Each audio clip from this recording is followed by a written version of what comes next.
आज मैं देखती हूँ कि ज़्यादातर बच्चों को ये पता ही नहीं है, वो जान ही नहीं पाते हैं कि उनके पेरेंट्स उनके लिए क्या-क्या कर रहे हैं, क्या-क्या करते हैं वो। उन्हें अपने घर की स्थिति, परिस्थिति, उन्हें अपने घर की तकलीफ़ भी नहीं दिखाई देती है कि उनके माँ-बाप कितना कष्ट कर रहे हैं उनको खिलाने के लिए, उनको पहनाने के लिए, उनके लिए इतना इतना व्यवस्था करते हैं चीज़ों के।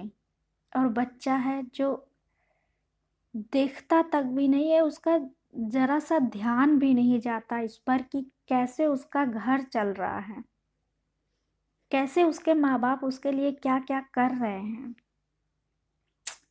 वो बस पैसा पाते हैं, फुर्र हो जाते हैं अपने खाने और मस्ती करने में, अपने खाने-पीने और मस्ती करने में।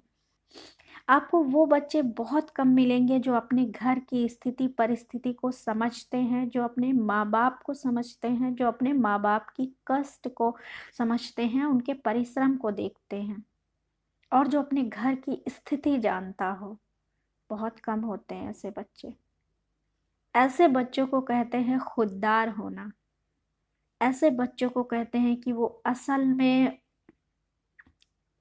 खुद एक अंदर अपने अंदर उसे मुफ्त की रोटियां तोड़नी जैसे गवारा नहीं होता है, उसे खुद अंदर इच्छा होती है कि नहीं ये मुझे कुछ करना है।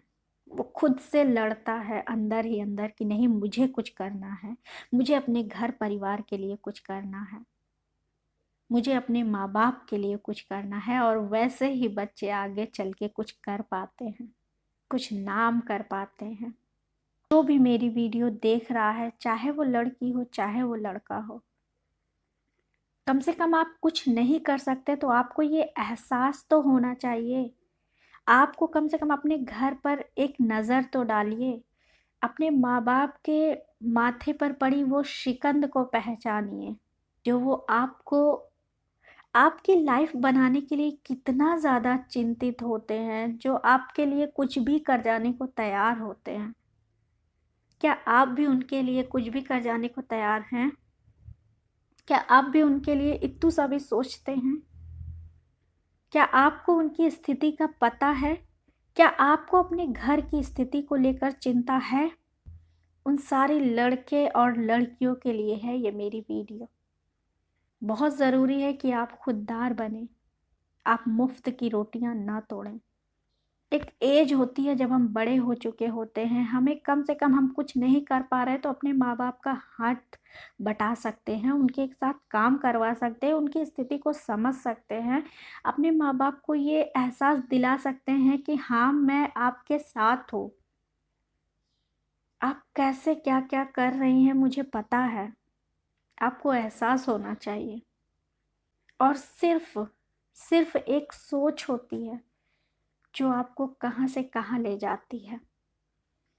अगर आप एक अच्छे सोच वाले इंसान हैं, आपकी नीयत अच्छी है, आप कुछ करने का सोच रहे हैं, आप अपने माँ बाप के लिए कुछ करने का सोच रहे हैं, आप अपने घर की स्थिति को सही करने का सोच रहे हैं, आप अपने घर वालों के लिए कुछ करने के लिए सोच रहे हैं, देन आप बहुत आपके ऊपर कृपा होगी उस ईश्वर की।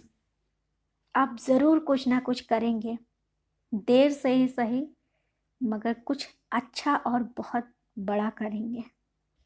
आप इंसान हैं, इंसानियत रखिए। बड़े होने का मतलब ये नहीं है कि हम लोगों को कुचलते चलें, हम अहंकार में आ जाएं कि हमारे पास ये है औरों के पास नहीं है।